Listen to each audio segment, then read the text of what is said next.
Good afternoon, everybody.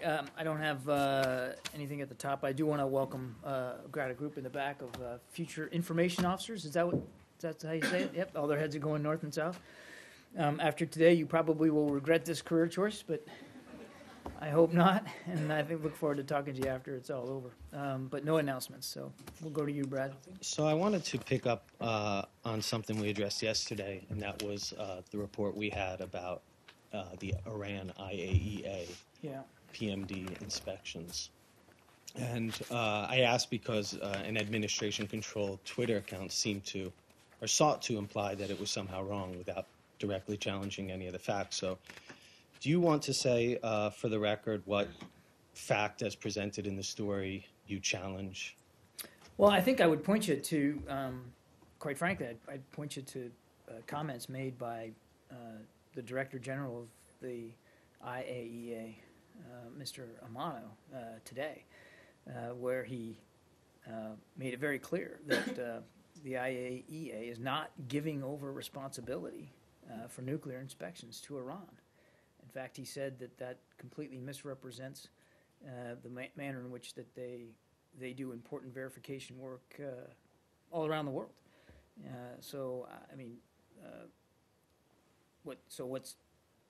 What's changed here is him actually coming right out and saying they're not giving over responsibility for inspections to Iran, nor would they do to any other nation.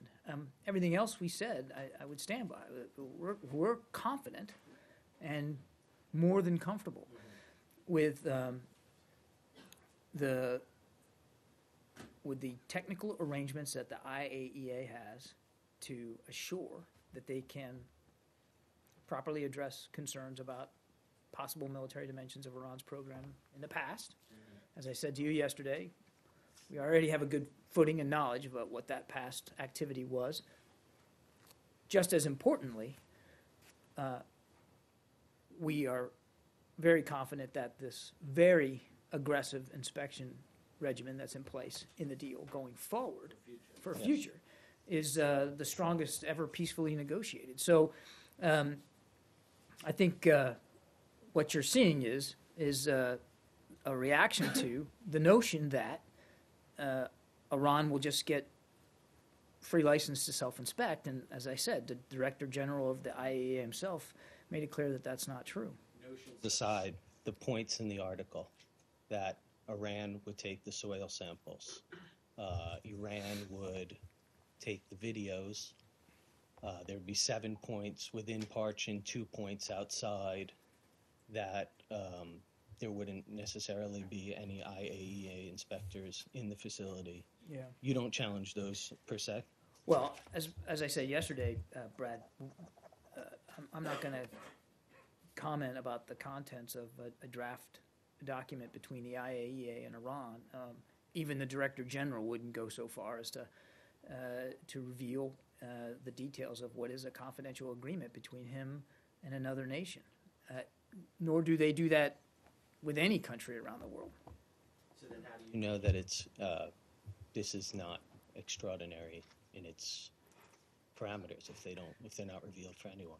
How do I know if what's not extraordinary? Well, you seem to imply that this is normal, that these are procedures they do everywhere in the world. No. But we have people who say this is pretty abnormal. Actually, it's extraordinary. So 2 things. One, again, I'd point you back to what the Director General had, his comments about self-inspections, which I think was pretty clear.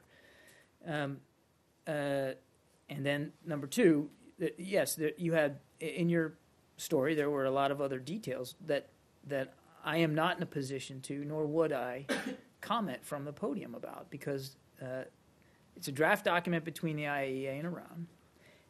It is a document between the IAEA and Iran, and even the Director General spoke about the confidentiality of that. So it would be completely inappropriate for me to get into any haggling over the details in this leaked document.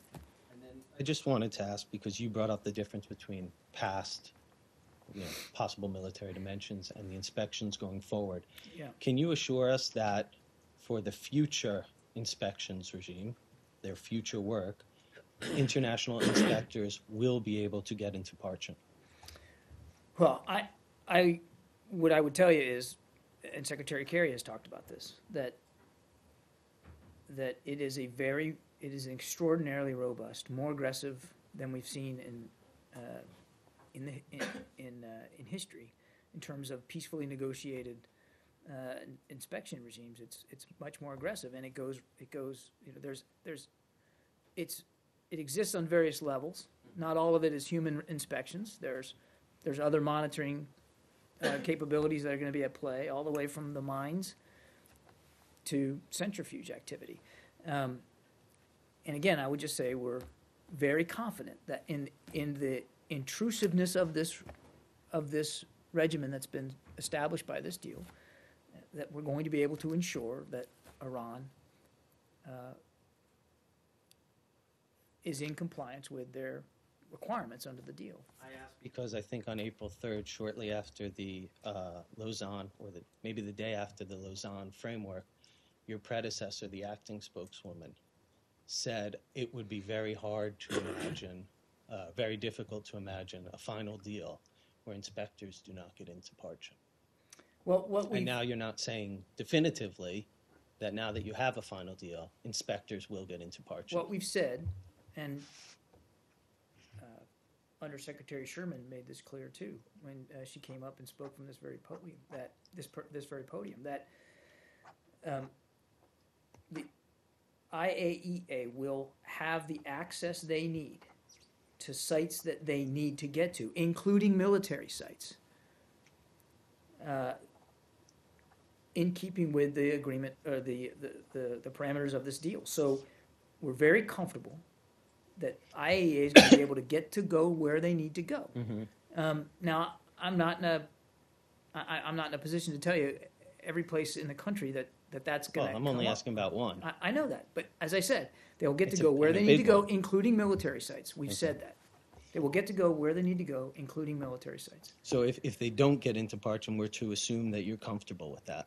I Because didn't. you're only I confirming. didn't say that. I didn't. You're I only didn't, confirming that I- you're comfortable I with didn't. I said. the I did- access. Brad, they're going to be able to go where they need to go, Okay. including military sites. And as you know, probably better than I do, there's a protocol in place if access is denied, and there's an opportunity, as you know, this is the whole 24-day argument that the partners to this agreement have a protocol established to be able to deal with denials of access. So we're very comfortable, including military sites, where we need to go, where they need to go, they'll be able to go. Does that include Parchin? I'm sorry. With- Justin, I've answered the question. Well, I know, but it's just so odd that you won't say that word since that's what we're all talking about. You're saying military sites, but it's like you're avoiding the real question that Brad kept asking. What about No, Parchin? I don't think I'm avoiding it at all, Justin, including Can you military say- sites. Parchin's a military base, so Okay, it would be thank you. inclusive of military sites. To follow up on Brad, one is, without commenting on the specifics of any draft or final agreement between Iran and the IAEA with regard to looking at Iran's PMD, was there any specific item in the story, that factual item in the story, that was wrong? I don't want to know which one it is, but there are times when you guys will say this was inaccurate without saying specifically what, because you can't comment on the specifics. So is there anything you can specifically say without identifying it that was inaccurate? Not notions, not imaginations, not speculations, not headlines, but facts. Well, as I said to Brad, I'm not going to get into speaking about the details of a draft document between. I'm not asking about the Arshad, I know, details. if you just let me finish. Yep. I'm not going to get into speaking about the details of a draft document between the IAEA and Iran, or any other nation for that matter. And I would just, in terms of the story itself, I would point you back to what the Director General said himself in his statement, that the notion that they have given over responsibility to Iran for self-inspections is not the way they do business, and misrepresents the not just the arrangement they have with Iran, but with any other nation. And so that's the point. If there's a bone of contention that we can speak to, it would be that. But beyond that, I'm simply not at liberty to talk. And a second question, is it your understanding, as it is mine, that there are prior cases where the country that is subject to IAEA inspections has itself conducted sampling and taken photographs or videos that it subsequently provided to the IAEA? I am not an expert on nuclear inspections or the arrangements that the IAEA has with various countries around the world. I would refer you to the IAEA. I am grossly unqualified to answer that I question. think you'll find that there are such instances in the past. I'm simply not at liberty to say. That's a question for the IAEA.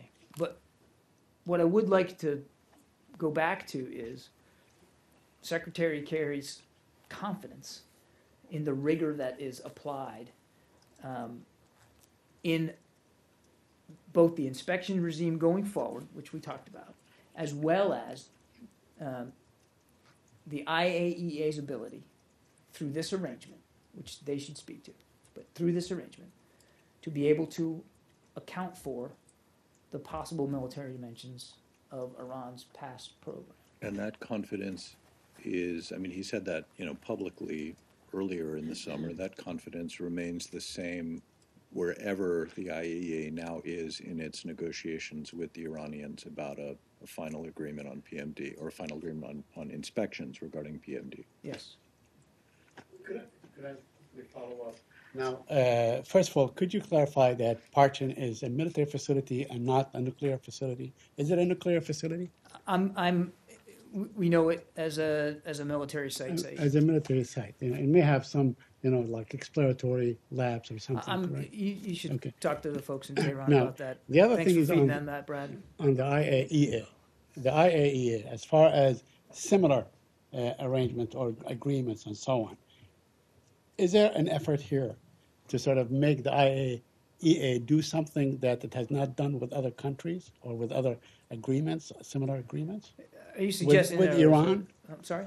No, I'm saying the suggestion that the IAEA has made special agreements or private agreements on the Iran deal to allow them something that they did not allow others. There is no special treatment here, is there?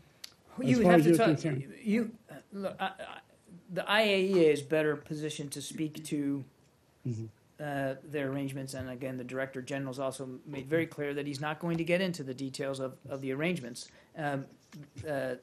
They work out these arrangements bilaterally with the countries around the world with which they work, and so I would let them speak to this. But I think if you look at his statement today, he's been very clear that the arrangements, he says, are technically sound and consistent with our long-established practices. They do not compromise our safeguard standards in any way. I mean, it's right there in his statement. So you're happy, you're satisfied that this statement should put this issue to rest? Yes, well, we were satisfied. We were satisfied before he had to issue this statement, which he issued in response to a story in the Associated Press. But even before the statement, the Secretary was very clear that he's very confident and comfortable in the arrangements, the technical arrangements, and I said this yesterday, that the IAEA has with Iran over this. Is that the same as the same story that was brought up during the hearing with Secretary Kerry some couple of weeks back? I mean, wasn't there at the time also talk about some sort of special arrangement or special agreements with Iran? Would you say that these stories are the same? Remember, I think if you go back a couple of weeks or whatever it is, during the hearing, I think somebody brought up that the IAEA had special agreements with Iran, secret agreements. That's what they call it, secret agreement. Is this a different issue or is it the same old issue? It's the same in terms of what this article gets to is the confidential arrangement that the IAEA has with Iran, as it does with nations around the world, with which it's associated. This is not the story, and I don't believe that the Associated Press alleged that this was some new thing at all, and it's not. So 2 points. One, it's the arrangement referred in the article is not a new thing. Number two, it's not some secret side deal as it has been colloquially known. This is standard procedure for the IAEA to have these confidential arrangements with other countries. And as again, I'll go back to what I said before. Secretary Kerry's familiar with the parameters of it. So is Under Secretary Sherman. So is Secretary Moniz. And he remains confident that the IAEA will be, and this is a point that's getting lost here, will be able to do its job to properly account for PMD, possible military interventions, and then moving forward with having an extraordinarily robust inspection regimen going forward. A rejoinder. It's not. You say it's not a secret side deal, but it's true that it's neither. It's not public and it's confidential, correct? Which is colloquially known as secret.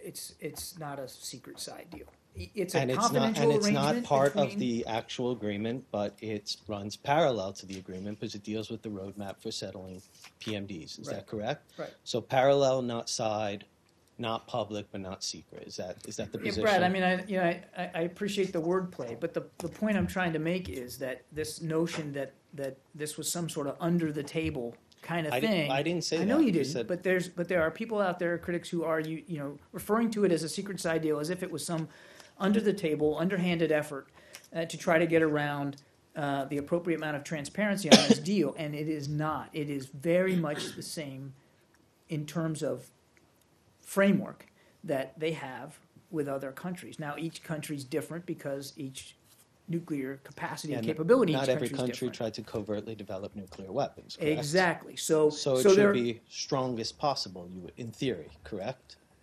Given that this country tried to covertly I would just go back to say that develop nuclear weapons. we're very confident and comfortable that this arrangement, as it has been worked on between the IAEA and Iran, will do what we need it to do for the deal that's been put in place by the P5+1 and Iran, which is to prevent them from having a nuclear weapons capability. Well, John, some of the critics who are saying that this is a secret side deal, and I say that in quotes, are influential members of Congress and have obviously in the last 24 hours they've come out and basically called into question the fundamental integrity of the deal that was struck between the P5+1 and Iran because of these reports.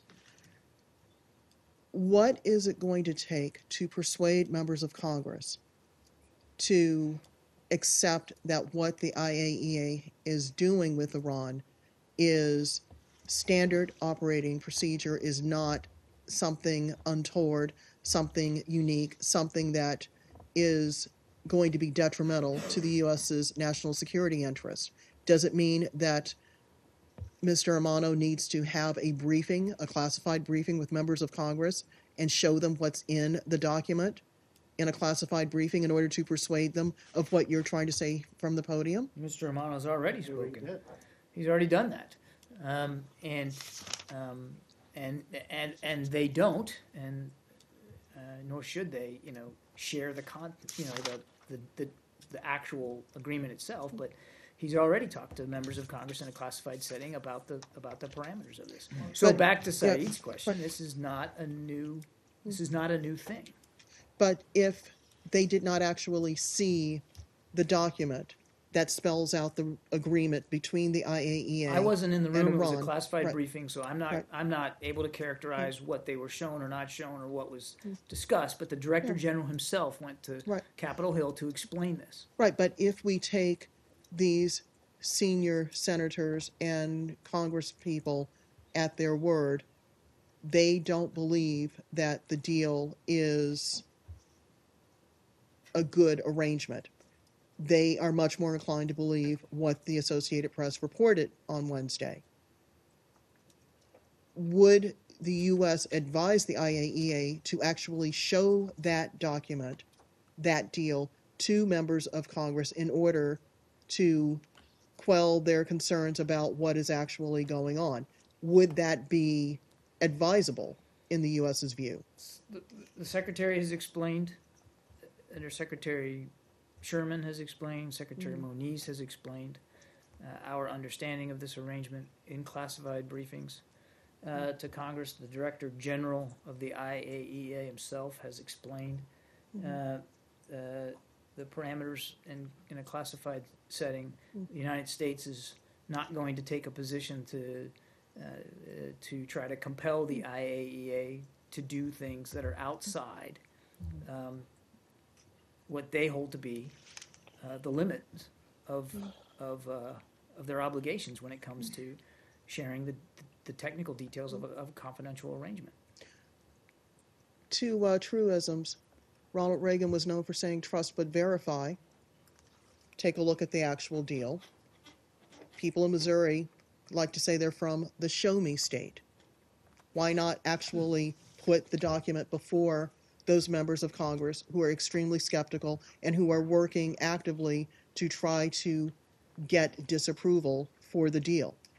In a classified setting. Again, Yes. the Director General has already made a trip to Capitol Hill to explain to the best of his ability to do so. And I would point you again to what he said today, that these arrangements under this roadmap agreed to between Iran and the IAEA are confidential, and he has a legal obligation not to make them public. He has a legal obligation not to make them public. I'm sorry, that doesn't necessarily preclude showing them to a member of Congress in a classified setting. He has already been up to Capitol no, Hill that's- and talked I know about that. this. But Can I saying, finish? but saying Can I it is not the finish? same as Can I showing the finish? document. Can I finish, please?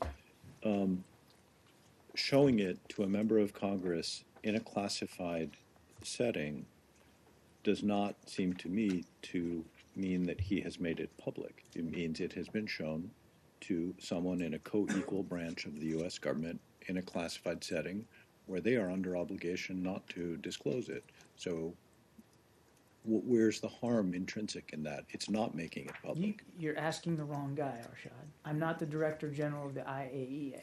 The man went to Congress, went to Capitol Hill in a classified setting and explained the parameters. What he said, how much detail he went into, what, if anything, he showed them, I don't know, nor would it be appropriate for me to know that.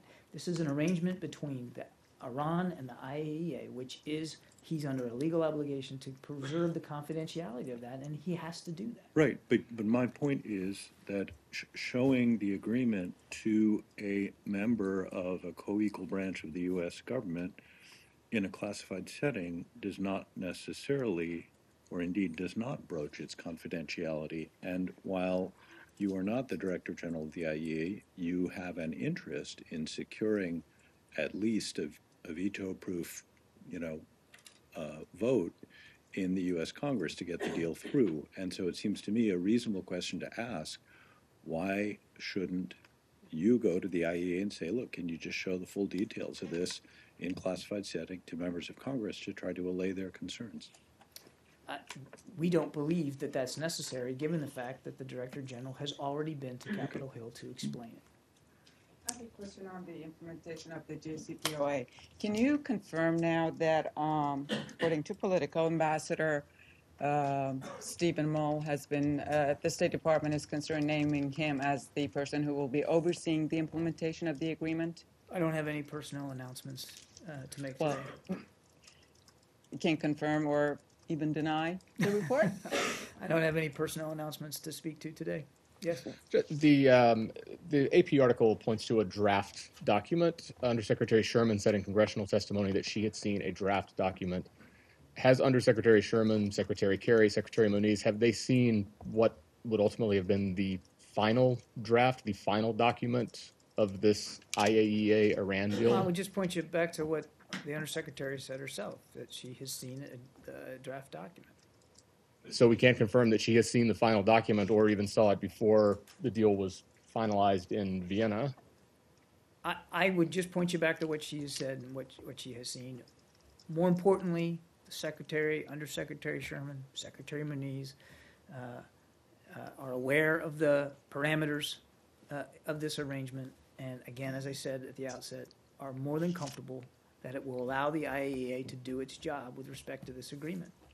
And we Yes, can that- say, and that confidently that they don't believe that something has changed from a draft document to. I'm just going to a go back to final what I document. said before, that they're more than comfortable with the arrangement and the fact that it will allow the IAEA to do its job with respect to this deal. Yes, sir. Thanks, John. Could I just squeeze in a slightly different question about? would love to Then have we a could go different back to question right this about for the now. remainder of the briefing afterwards. But the Britain is planning on opening its embassy in Tehran this weekend. Does this department have a position or a statement on that?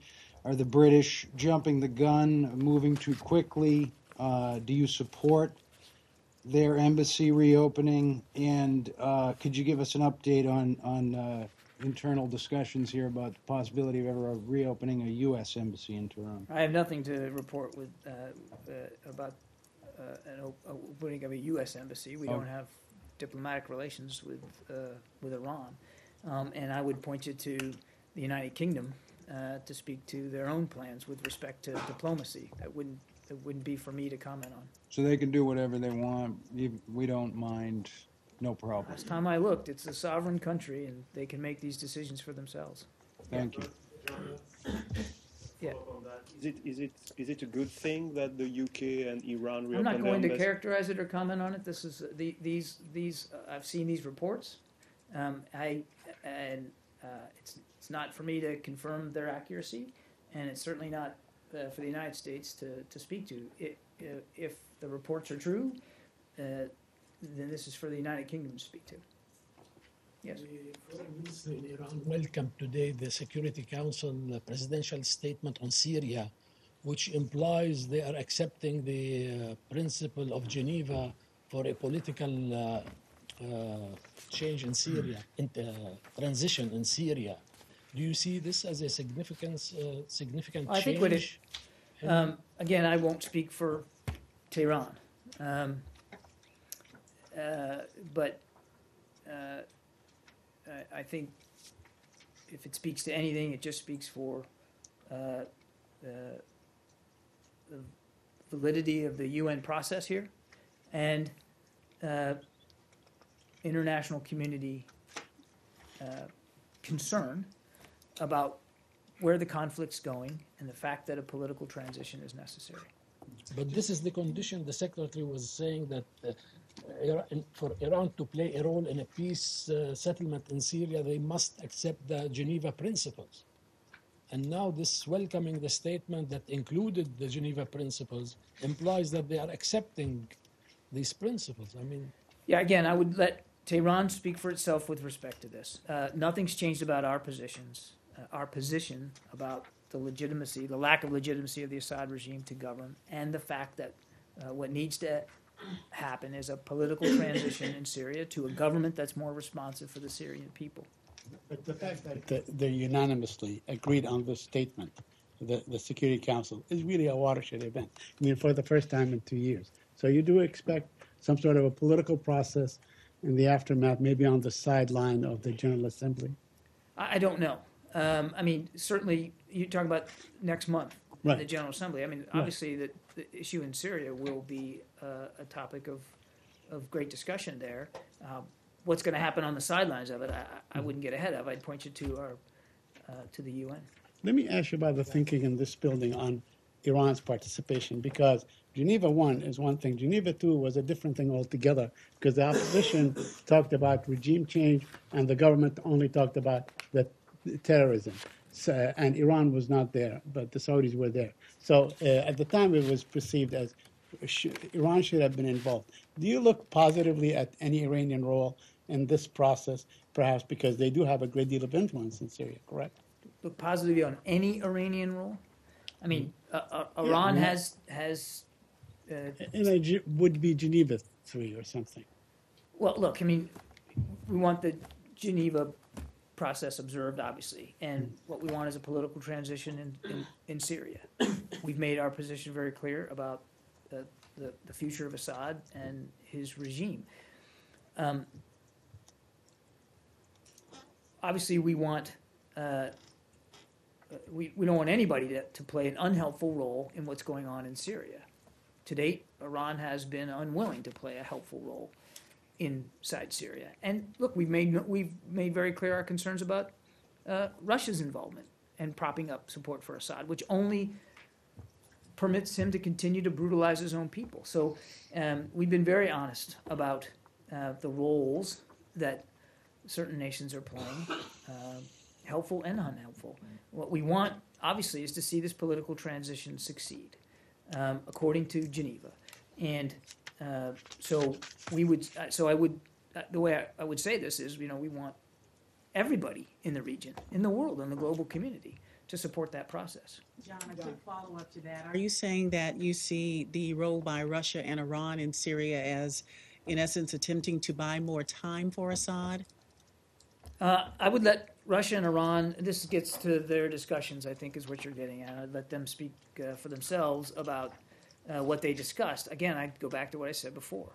We want everybody in the region to play a helpful role, constructive role, through the UN to get to a political transition in Syria to a government that's responsive to the Syrian people. And that is why Secretary Kerry called this meeting in Doha, the trilateral meeting between Russia, Saudi Arabia, and the United States, and why he continues to want to work through that group to try to help support an eventual political process here. Is there any new information indicating that Iran and Russia may be willing to drop their insistence that Assad be part of the solution?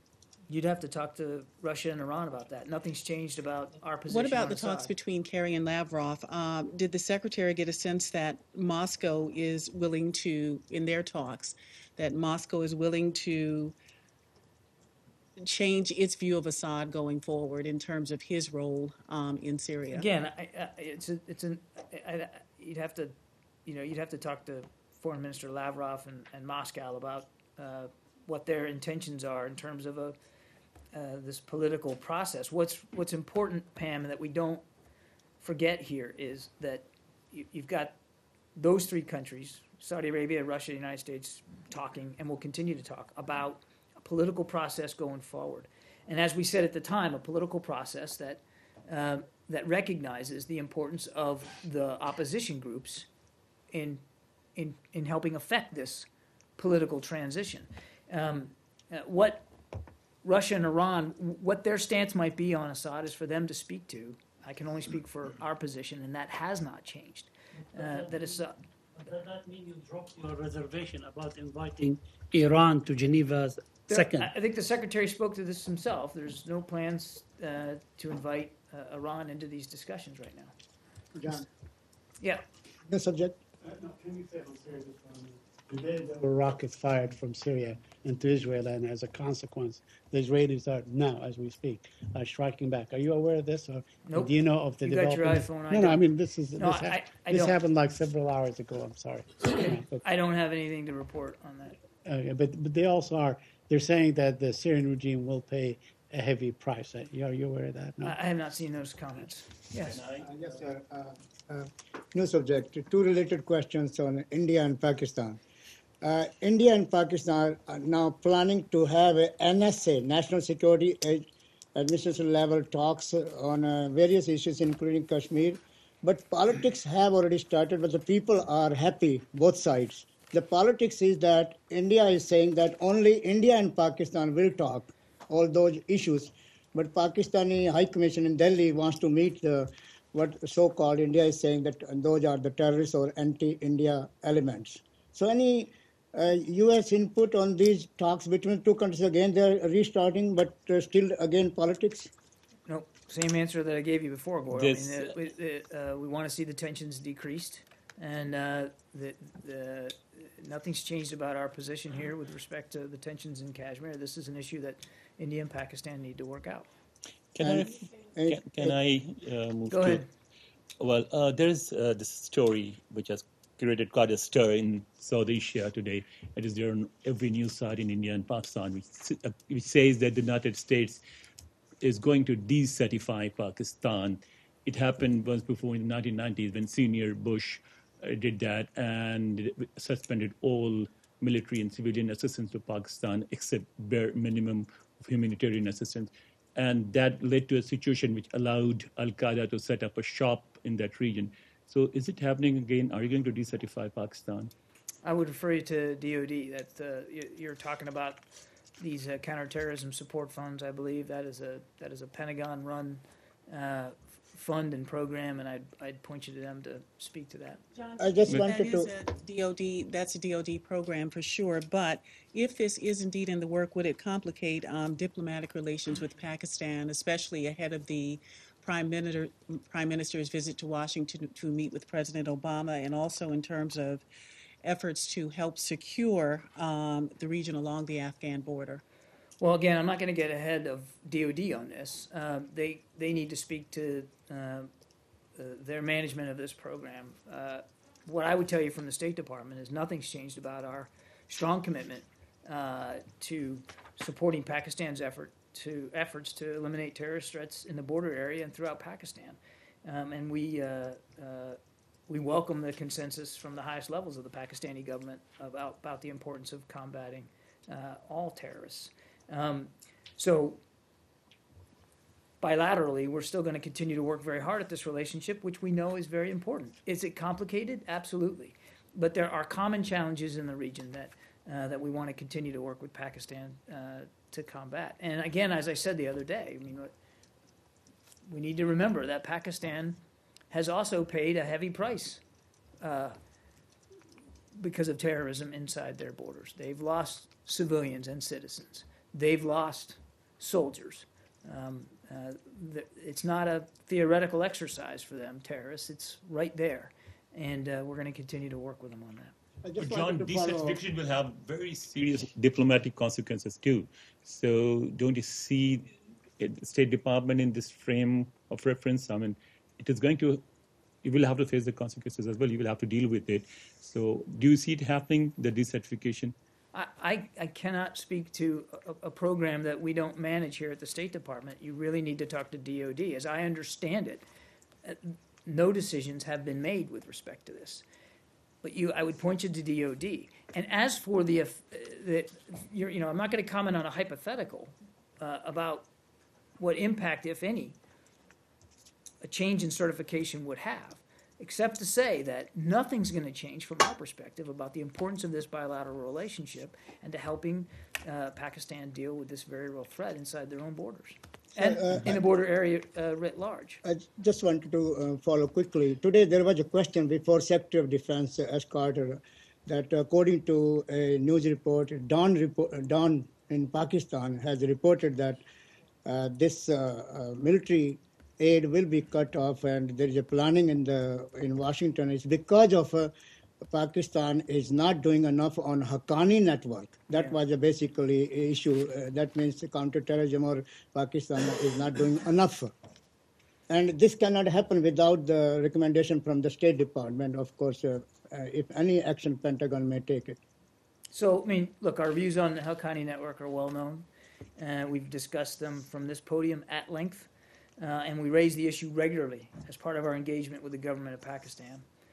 The government of Pakistan, I might add, has made it clear that it does not differentiate between militants. And this is a commitment from their prime minister, and that they will not allow Pakistani soil to be used as a safe haven for militants to attack other countries. In their words. Thank you, yeah, sir. Samir. ISIL affiliates in Cairo, in Egypt, they did another bombing in the suburb of Cairo today. Do you have any reaction to this? Well, we strongly condemn the bomb attack that took place in Cairo this morning, which targeted the National State Security Building. We wish all the injured a speedy recovery, and we want to reiterate our steadfast support for Egypt in this fight against terrorism. Do you agree that the claim of responsibility by, I think it was Sinai province, is accurate, or do you have any reason to doubt that they carried this out? A group called Islamic State Egypt has claimed responsibility. We've seen no indication we've seen no reason to doubt that claim of responsibility at this point. Sure. John, there's been the past few days another escalation of tension between North and South Korea, highlighted by an exchange of fire in the last 24 hours. Is it the position of this department that the North Koreans instigated this, or do you see it as a regular flare-up related to annual U.S.-South Korean military drills, which have been ongoing since early this week? Well, I let the North speak to whatever motivated them. We're certainly closely monitoring this situation, and we are concerned by the firing of a projectile into South Korea from the North. As we've said before, these kinds of provocative actions only heighten tensions, and we call on Pyongyang to refrain from actions and rhetoric that threaten regional peace and security. The other thing I'd say is the United States remains steadfast in its commitment to the defense, the security of the peninsula, to our alliance with South Korea, and we're going to continue to closely coordinate with the Republic of Korea. The Russians actually also put out a statement that was similar to what you said but it didn't have the South Korea protection part in it. Have you seen the Russian statement? It didn't condemn the North Koreans, but I wondered if you had a position on whether it was helpful. Whether the Russian statement was helpful, I have not seen it. We'll let our statement stand for itself. I've not seen their statement. One more on Korea. Sure. Yeah. It is announced that South Korea President Park is going to travel to China next month in order to participate in the commemoration of the 70th anniversary of World Anti-Fascist War. So what is your assessment on that? Participation in these kinds of events, that's a sovereign decision for each country. I would tell you we respect the Republic of Korea's decision, and for anything else I'd refer you to their government. Yes? Ukraine. Russian representative to the OSCE today said that Ukraine they're not only failing to pull their military equipment from the contact line, but they're actually amassing forces. Even though the local militia have unilaterally withdrawn equipment, do you call on the Ukraine side to stop amassing troops on the contact line and pull their equipment from the contact line? Well, look, we've been very clear that we want that line respected, and I think I'm not going to speak to Ukrainian military movements. I don't have that level of detail, nor would it be appropriate for me to do so. You said regular troops, Marines, volunteer units. I can't confirm from this podium what Ukrainian troops are doing. That said, and we've said this before, whatever they're doing, it's in response to continued violations of Minsk by Russian separatist forces, which, and I talked about it earlier this week, continue to push forward and use heavy weapons to attack Ukrainian positions. And you don't have to take my word for it. The OSCE has made it clear, based on their analysis of these incidents, that the projectiles, the artillery, the rounds are coming from Russian separatist forces into Ukrainian areas.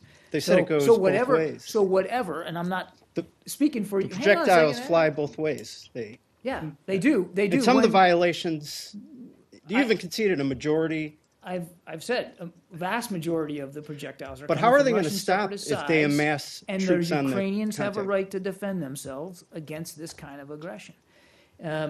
So what needs to happen is the implementation of Minsk. And we need the Russian side to meet their obligations to the Minsk agreement. That's what they're saying some militia have unilaterally withdrawn the equipment. Why don't they start there? Why doesn't Ukraine meet those basic responsibilities, start pulling that equipment away? Ukraine, we've already talked about this. I mean, they have withdrawn from the line of contact. Now, what's been going on today, I'm not an expert on, but we've seen them withdraw. But they also have to react and be able to react and defend themselves against Russian aggression, which they're doing. Yes.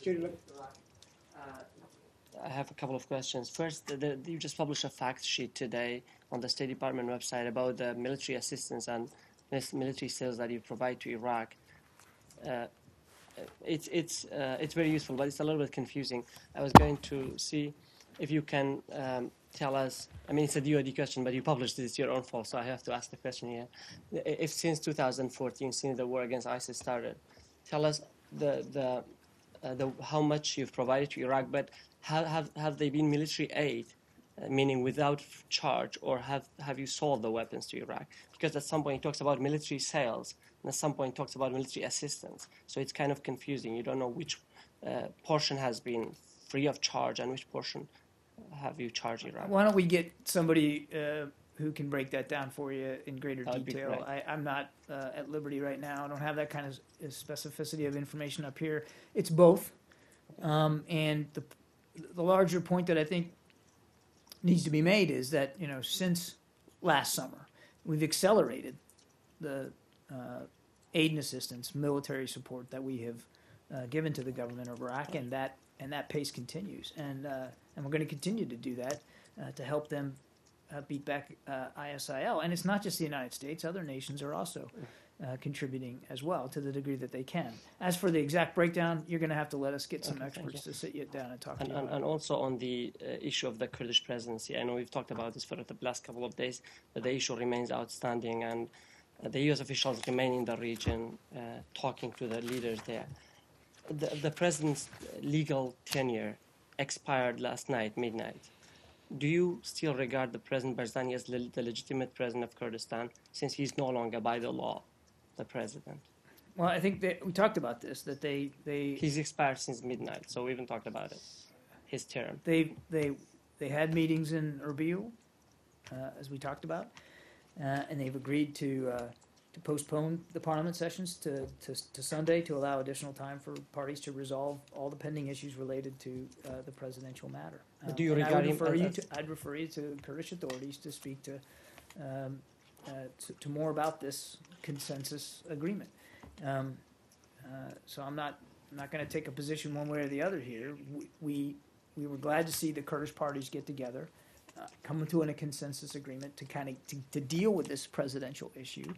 As I said, they're going to work through the weekend to do that. So my question is, when you deal with the President Barzani, do you still deal with him as the president of the region? I'm not an expert on the constitutional framework there.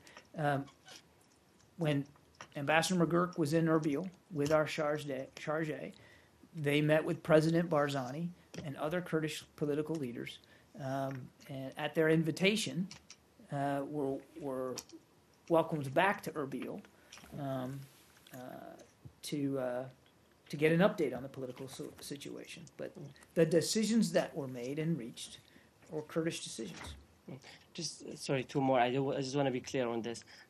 There are two senior U.S. officials. They have been there, the ambassador to Iraq and also Ambassador Brad McGurk. Does that mean the U.S. took this issue very seriously? How serious did you think the issue was that made you send two officials to stay in the meetings for hours, a couple of meetings at least?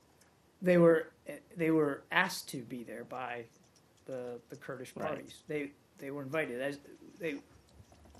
Ambassador McGurk was in Iraq for much of this week.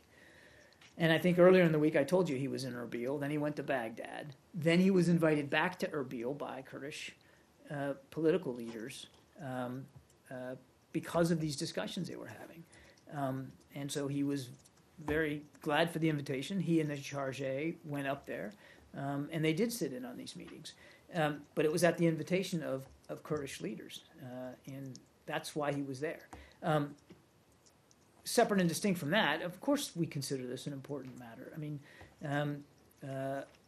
what's happening in Iraq, politically, militarily, economically, especially as it relates to the fight against ISIL, is of great interest to the United States and to every other member of the coalition. So yes, we take it seriously.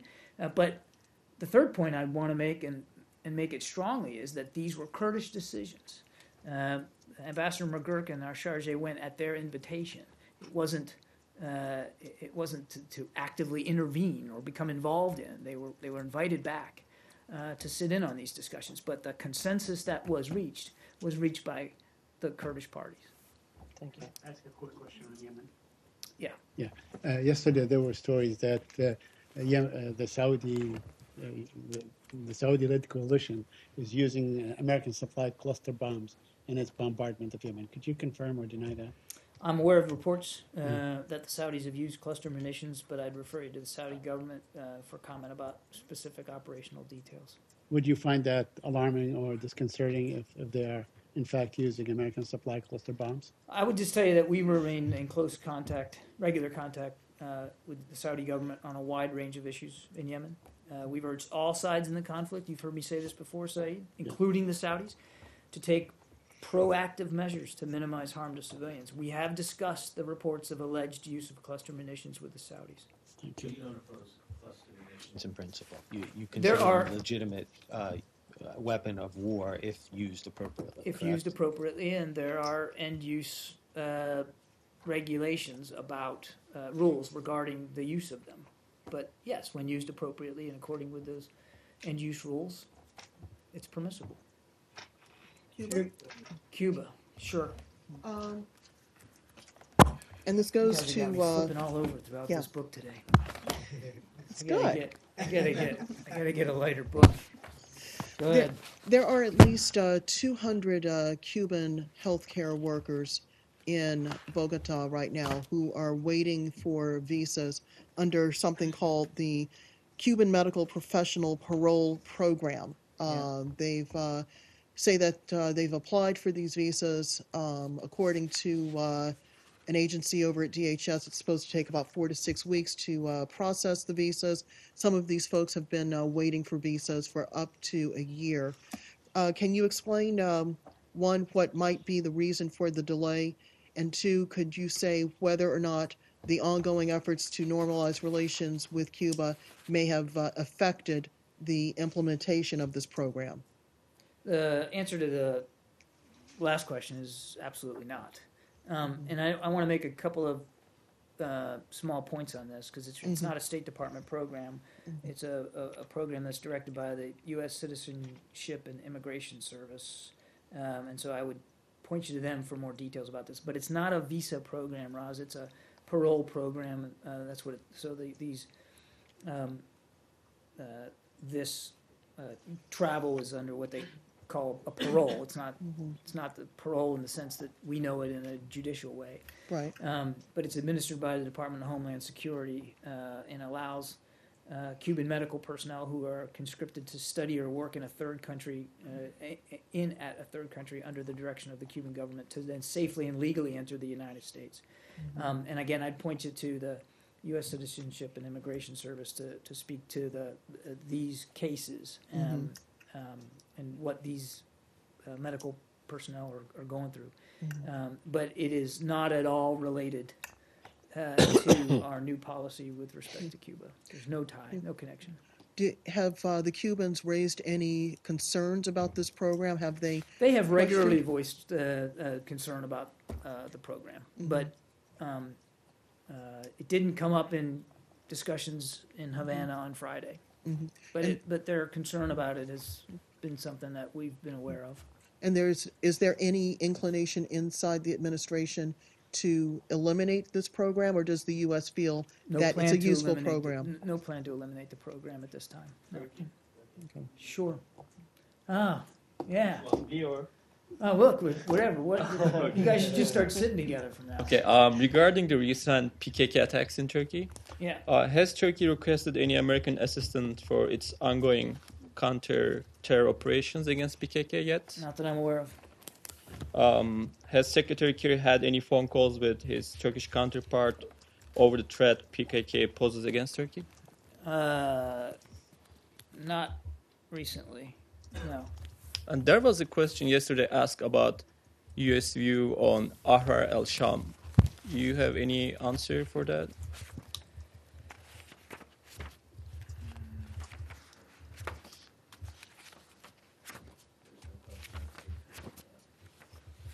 There was no question at the briefing. That's right. So what are you looking up?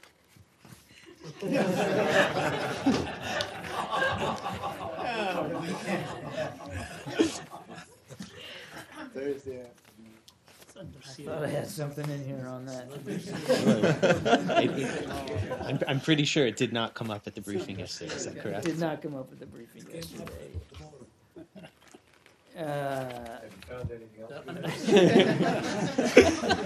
Wouldn't you like to Can you know? talk about the ISIS threat on Turkey? ISIS put out a message threatening Turkey. Is that? Do you take that? I'm sorry. ISIS just put out You get me all distracted now. ISIS put out a video message threatening Turkey with attacks because they cooperate with the United States and they've allowed America to use the Incirlik base. I've not seen Video that particular threat, but again, look, I mean, Turkey's a member of the coalition and is contributing to coalition efforts to go against ISIL. So while I haven't seen their threat, it wouldn't surprise me if it was true, because Turkey is an active member of the coalition and they are participating. And we're grateful for that support. Yes. Turkey. John, I don't know if you have seen the footages and pictures and also reports on the escalation of conflicts between PKK and groups affiliated with PKK with the Turkish state and Turkish police, and including the pictures of one of the fighters get naked after she was killed by Turkish police or Turkish army, and also the shelling, bombing civilian areas by both sides. So we have not seen any kind of statement by State Department concerning those attacks. Which by attacks again? in Varto, in Lisi, and several other areas near the Diyarbakir, where there were clash between the groups affiliated with PKK and also the Turkish state police and army also. Well, I don't have anything on those particular attacks that you're bringing up. I mean, I just, and as you know, I want to be careful that we don't get into too much tactical discussion here. Are you talking about attacks between the PKK and Turkey? Or? Yeah, it's also not exactly the PKK, but there are supporters of PKK, like a civilian got armed in different areas in Turkey. It's not in the mountain, it's in the urban warfares. There are reports on Atlantic, there are reports on Guardian and other places for a few days talking about the escalation of urban warfare between the Turkish police, the Turkish army, and also the supporters of PKK within the cities. I just don't have a lot of detail on these particular incidents that you're talking about. The only thing I'd say, broadly speaking, is we all recognize the threat that Turkey's under by terrorists, but particularly in this case the PKK. They have a right to defend themselves against those attacks, and we understand that.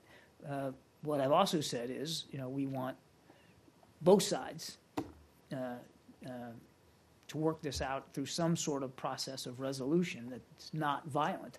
And obviously, as a foreign terrorist organization, we call on the PKK to stop using violence and to participate in a process that could solve this between them and Turkey peacefully. But again, without speaking to these individual events, I would just say Turkey has a right to defend itself against terrorism, as does any nation. But would you also call on Turkey to not use terrorism for shelling civilian areas, for killing civilians, teenagers, whatever, as a result of their conflict with the terrorists? What I've also said, and I've said this in many other instances and examples in other parts of the world, is we want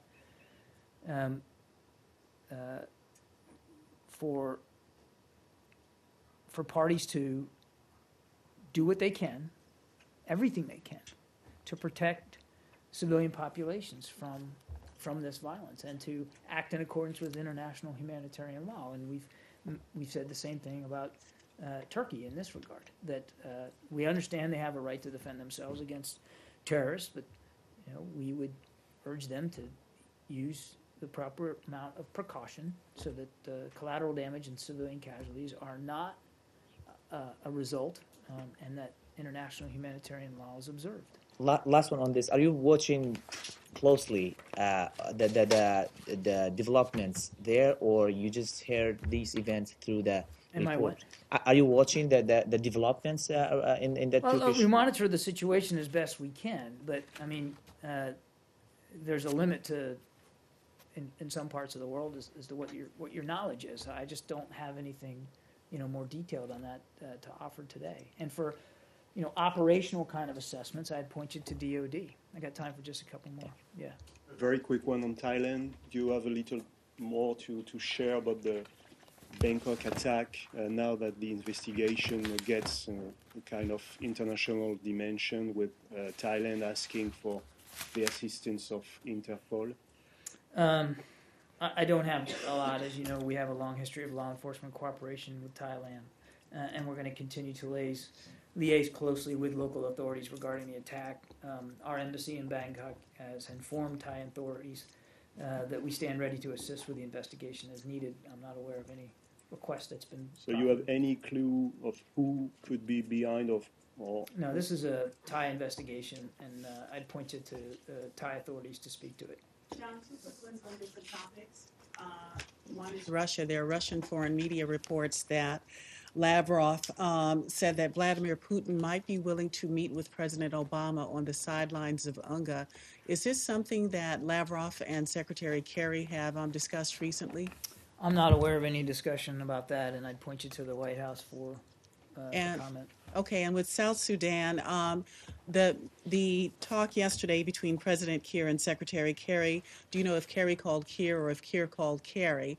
And also, gunmen in South Sudan shot and killed a journalist yesterday in what might have been a targeted killing. And that shooting, of course, comes after President Kiir threatened to kill journalists who reported against the country. The second question would be, what's your reaction? Secretary Kerry called President Kiir. As for our reaction, we've seen those reports of the killing of South Sudanese journalist Peter Julius Moy. And we're very concerned about this development. Our embassy in Juba is following this situation very closely. Our condolences, of course, go out to his family, friends, and media colleagues.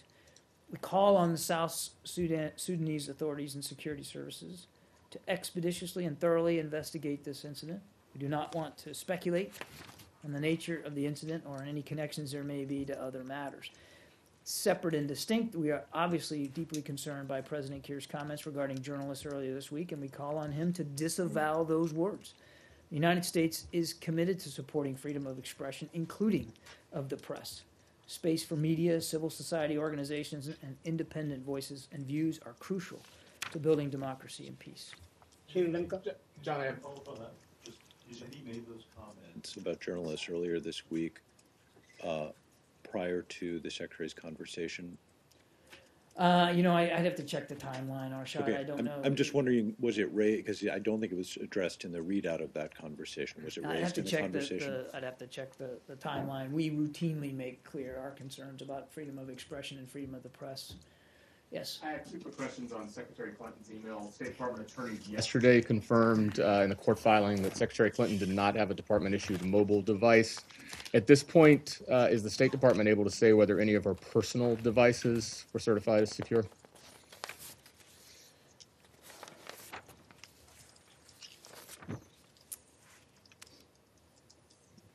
There are, I just say there are reviews and investigations going on right now, including by RIG and by Congress, and so it's just going to be inappropriate for me to comment beyond that. We do understand that the iPad, at least, was not, so knowing that she had no state-issued device, does that raise the gravity of the situation, that it looks like this was all trafficked on personal devices? Again, there's reviews and investigations ongoing. I'm not going to comment beyond that. Thanks, everybody. Thank you. Before you run off, if you don't mind. Sure. I know it's been a long briefing. Is there not some obligation for official U.S. correspondence by a senior national security official to be secured from potential hacking? Security is always a paramount concern, Arshad. But again, because there's reviews and investigations going on right now, I'm just not going to be able to comment further. But as a general, my question isn't about, it's as a general matter. I know security is a paramount concern, but as a general matter, aren't official communications of a senior U.S. government official supposed to be protected from hacking by anybody, by spies, by other countries, by journalists? Well, look, we are victims of cyber attacks every day. Exactly. And the cyber realm is one that obviously we're always deeply concerned about, and vulnerabilities when they occur, we do everything we can to minimize those. So it's a perennial concern here, particularly as the cyber realm continues to change in such a dynamic fashion. But again, so writ large, broadly, of course, the communications of senior officials in government and protecting protecting them against cyber attack is obviously a concern. And again, I'd point you back to what Secretary Kerry did the end of last year, which is ask the IG to go take a look at how we're doing it here. But with respect to former Secretary Clinton's arrangements, again, these are things that there's reviews and investigations underway. But can you say whether it's a legal requirement, not just that it's a concern, which of course it is, but is it a legal requirement? I'm not a trained lawyer, but there are any number of federal rules and regulations, governing cybersecurity, and I suspect that many of them will continue to be edited and rewritten as we go through time as the environment changes. Thanks, everybody. Thank nope, you. I'm done. Thanks.